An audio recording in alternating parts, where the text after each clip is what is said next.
सीधे बैठ करके लंबे स्वर से ओम का जाप करें। ओम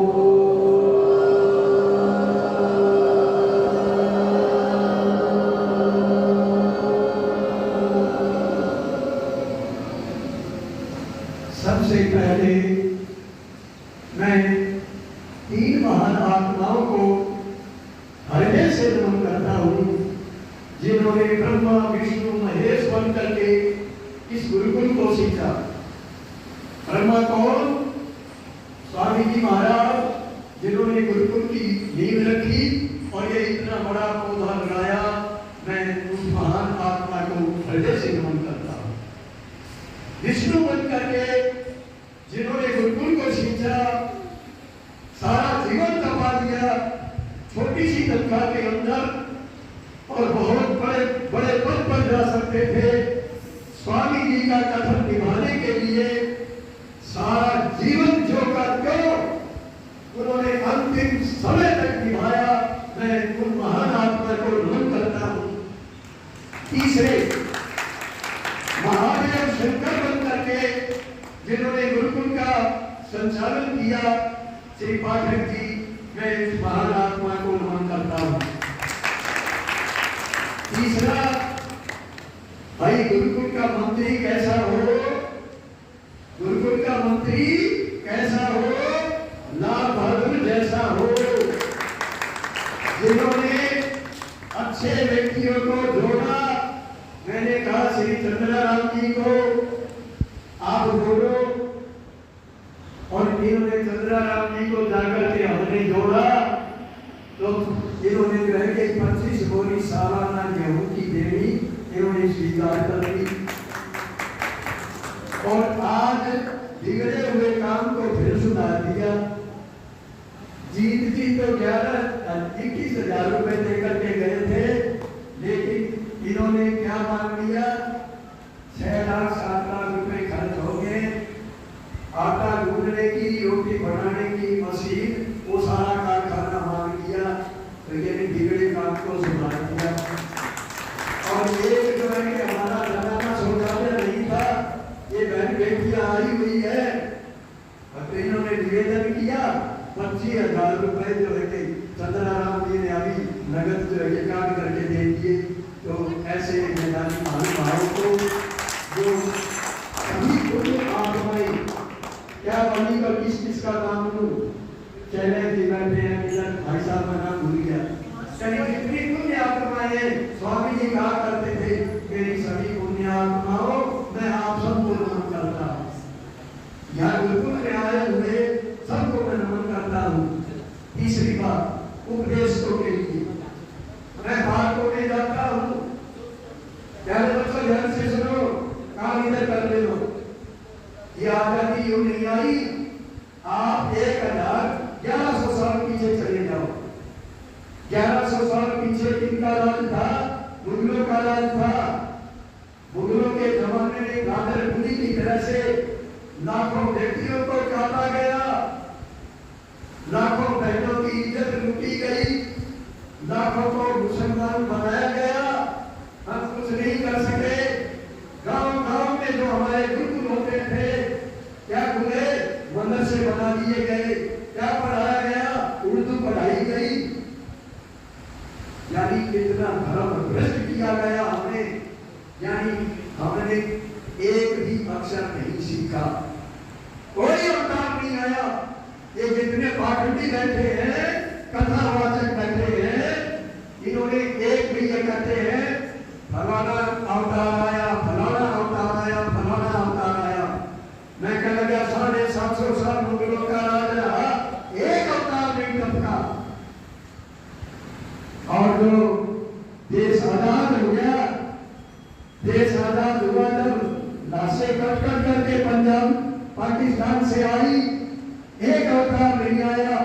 सारा सीरिया खत्म हो गया, एक अवतार नहीं आया। 2 साल से यूक्रेन और रूस का युद्ध चल रहा है, एक अवतार नहीं आया। और भाई अब इजराइल और फिलिस्तीन का युद्ध चल रहा है, साल भर से एक अवतार नहीं आया। यानी अवतार के बनाने बोलने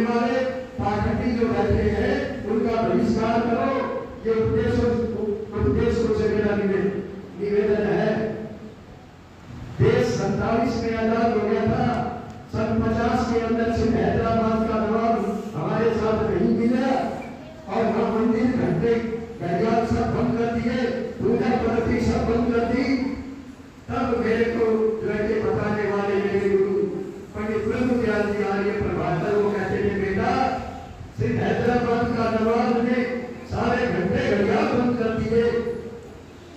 जब देश का आर्य समाज जागा, चारों ओर से देश के आर्य समाजों ने जाकर के सिर्फ हैदराबाद के नवाब की जेलें भरती और सिर्फ हैदराबाद का नवाब जेल के अंदर आया।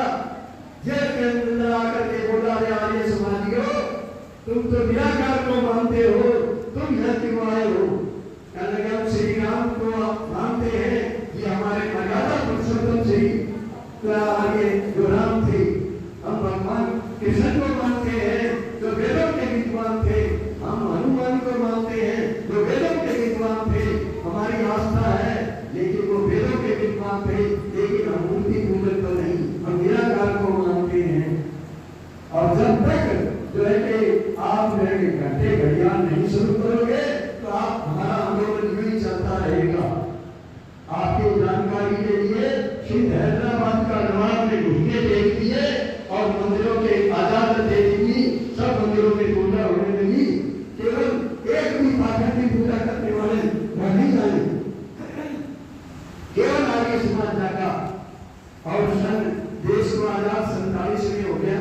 1990 के अंदर क्या हुआ? कश्मीर के अंदर लाखों जो हमारे भाई बैठे थे और उनको क्या कहा, 3 शर्तें रखी। पहली शर्त, मुसलमान बन जाओ, तुम्हें कोई दुखा नहीं, कोई डर नहीं है। दूसरी शर्त रखी, तुम्हारी बहन बेटियों को छोड़ जाओ और भाग जाओ यहाँ से। तीसरी शर्त, मरने के लिए तैयार हो जाओ। हमारी बहन बेटियों की इज्जत लूटी गई, एक अवतार नहीं आया, उनकी घर जमीन जायदाद थे, बाग बगीचों के मालिक थे, उनको निकाल दिया गया। आज वो शिविरों में बैठे हैं, एक अवतार नहीं आया। ये पाखंडी अवतार बताने वाले यानी जो है। और मैंने वो मेरे पास कटिंग पढ़ी है, 4 भुजा भगवान का अभिषेक करने वाले 30,000 लीटर से और दूध को नहलाया। मैंने पार्क के अंदर कहा ये 30,000 लीटर से और अभिषेक कर रही है। अरे इनकी बत्ती कहाँ चली गई? तो एक व्यक्ति क्या कहता है, भगवान के लिए बोलता है। तो बोला भगवान के लाभों की कर हो तू, क्या क्या फर्क पड़ता है? और तुझे ज्ञान का प्रभाव नहीं तेरे पास, और तुम कोई भी व्यक्ति का शास्त्रार्थ करो, मैं अकेला खड़ा तुम्हारे फोटो को बुला कर लेकर के आओ। यानी हमें ऋषि देव दयानंद ने क्या दिया? वो सत्यार्थ प्रकाश दे दिया। ऋग्वेद की भाष्य भूमिका लिखी गई, उसके अंदर क्या नहीं है। जैनियों की कुछ बातें बताता हूँ आपको। जैनियों के अंदर ऋषि दयानंद ने लिखा है, ये हमारा हाथ, ये 3.5 हाथ का धनुष बनता है और उनका जो 24 अवतार है, पहला अवतार 500 धनुष लंबा, उम्र कितनी? 84 लाख।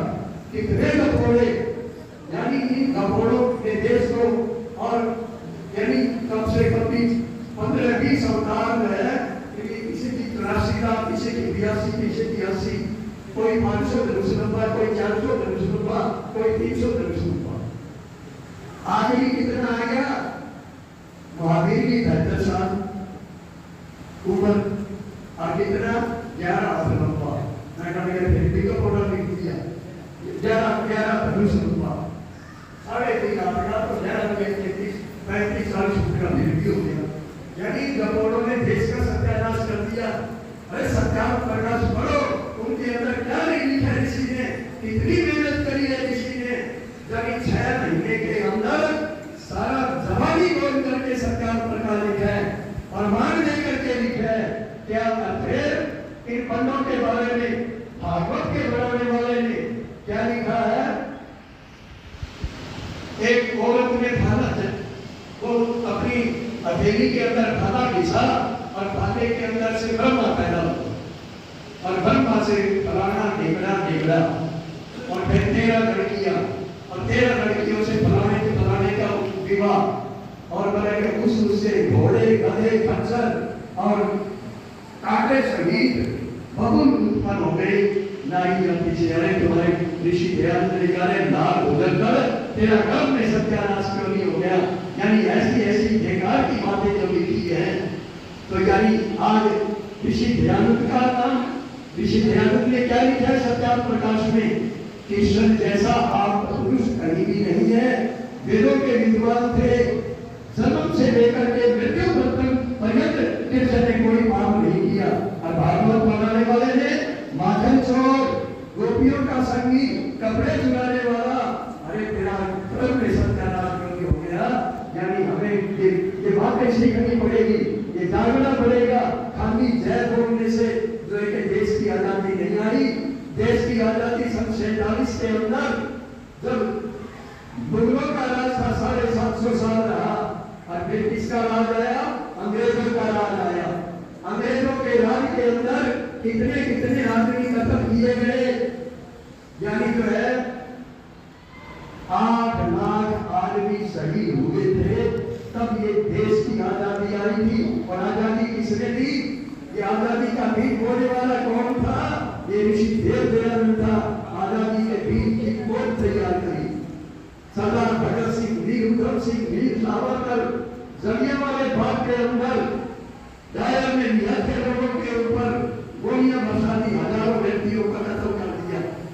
और वहां जो है केवल जो है वीर उधम सिंह 10 वर्ष का था उस समय, और उसने कसम खाई तेरे दायर तेरे नंबर में आकर के मारूंगा। 22 साल वहां रहा, वहां पढ़ा, उसकी लड़की के साथ यारी डाली। फिर वो संसद में गया, बड़ी मोटी पुस्तक काट करके उसमें पिस्टल रखा।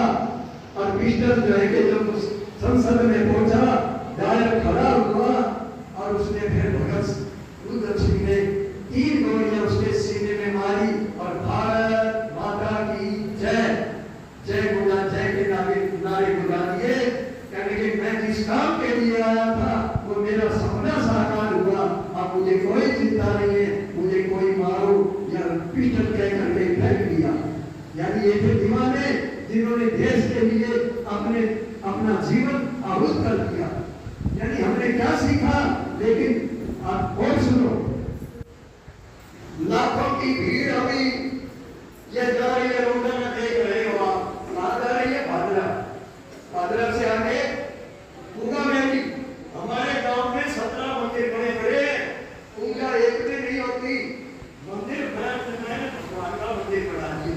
अरे भगवान का मंदिर तो ये है जिसके अंदर पूजा होती है, लेकिन इंसान जानता नहीं। यानी परमात्मा ने इससे बड़ा कोई मंदिर नहीं बनाया, इससे बड़ा कोई देवालय नहीं बनाया। यानी उस परमात्मा का धन्यवाद करते नहीं है। और जिनके पास कुछ भी नहीं है वहां जाकर के मदद मांगते हैं। मेरे पास सारे मैं देखा रखता हूँ, किसी दयानंद ने जो फरमान दे करके लिखे हैं। हमारी कितने कितने मंदिर हैं, मनसा देवी, फलाना देवी, ढीगरा देवी, अरे हजारों उनकी भगदड़ के अंदर लाखों आदमी मारे गए, एक अवतार नहीं आया। और ये पाखंडी बाबाओं की सभाओं के अंदर कितने आदमी मारे जा रहे हैं। इधर कावड़ लेने वाले कितना कितना धक्का मजाक है। यानी ये देश जो है कहाँ जा रहा है। आज घरों के अंदर माँ बाप का प्यार नहीं है, पति पत्नी का प्यार नहीं है। कहाँ भोजन अखबार आती है, केवल क्या माँ ने बेटे का खून पी लिया, बेटे ने माँ का खून पी लिया, उसने चाय नहीं बनाई, माँ का गला ले दिया। अरे क्या कहाँ जा रहा है। संस्कार नाम की कोई चीज नहीं है। यानी शिक्षा से पहले संस्कार सीखो, कोई भी कार्य करने से पहले व्यवहार सीखो। यानी अच्छे विचार होंगे, अच्छे संस्कार होंगे, वो केवल और केवल गुरुकुल है। लेकिन गुरुकुलों को भुला दिया और जिनके पास कुछ भी नहीं है वहां जाकर के सर झुकाते हैं। मैंने समय लिया है, मैं 3 शब्दों के साथ धन्यवाद करूं। मैंने बेटे को कहा, बेटा महर्षि देव दयानंद का संग्रहालय बनाना है। बेटे ने कहा पिताजी बनाओ, लाखों रुपए लगेंगे। आपकी जानकारी के लिए पूरे भारत में ऐसी तस्वीर नहीं होगी, वो इस गुरुकुल के अंदर होगी। 10 दिन के अंदर वो तस्वीरें सारी ऊपर लगेगी, आप देख करके कहोगे कि वास्तव में बहुत बढ़िया। 6 महीने की तनख्वाह, जो कंप्यूटर का जो अध्यापक है बेटा 12,000 रुपए प्रति महीना उसके लिए पैसे दे रहा है। मैंने कहा बेटा एक भी नया पैसा बेकार में मत खर्च करना, अच्छाई जगह लाखों रुपए लगा देना। यानी अच्छाई के लिए तो वो लगाता है, बुराई के लिए एक नया पैसा नहीं है। तो यानी जीवन को तपाओ अच्छाई के लिए। मैं धन्यवाद देना चाहता हूँ श्री सुनील कुमार जी, बच्चों को बता रहे थे, श्री राकेश कुमार जी बच्चों को बता रहे थे, इन बच्चों को तैयार किया है, ये सभी अध्यापक धन्यवाद के पात्र हैं। प्यारे बच्चों, मेरी ओर से खीर का भोजन, ठीक है। आप सबको हार्दिक नमस्ते, हार्दिक नमस्ते, सबका धन्यवाद, सबका धन्यवाद, सभी आत्माओं को धन्यवाद प्रणाम करता हूँ।